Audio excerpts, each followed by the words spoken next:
Good morning everyone. আজকে সকাল সকাল উঠে পড়েছি আর তাই একটুখানি ছাদে আসলাম। এত ঠান্ডা, তার জন্য আমার আর ইচ্ছে হচ্ছিল না যে একটু ছাদে যাই বা কোথাও বেরোই। উঠেই একদম ফ্রেশ ট্রেশ হয়ে নিয়ে আমি একটু ছাদে এসেছি, ফুল তুলতে এসেছি বেসিক্যালি।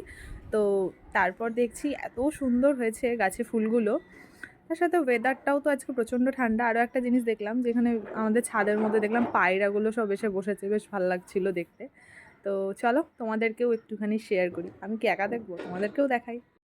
একটু সকাল সকাল ঘুম থেকে উঠলে বেশ ভালোই লাগে, নিজেরও ভালো লাগে। দেখো কত সুন্দর ছাদে উঠে আসলাম, এখানে দেখো পায়রাগুলো কত সুন্দর। আর তার থেকেও বড় কথা, আরও সুন্দর জিনিস যেটা হচ্ছে আমার মায়ের ছাদ বাগানের ফুলগুলো।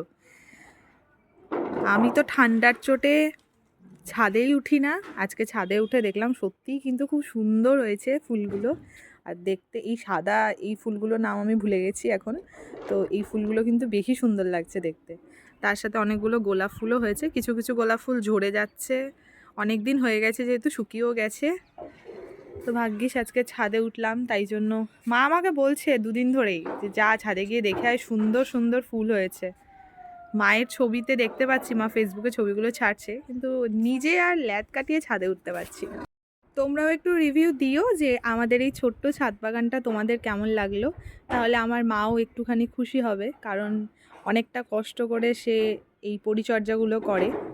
তারাও তোমাদেরকে পুরোটা দেখায়, শুধু ওইটুকুই নয়, মানে পুরো ছাদটা জুড়েই অল্প অল্প ছোট ছোট গাছ লাগিয়ে রেখেছে মা।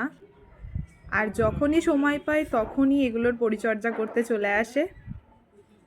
আর মা অ্যাকচুয়ালি খুবই ভালোবাসে গাছ, বলতে পারো এটা মায়ের একটা ভালো লাগা।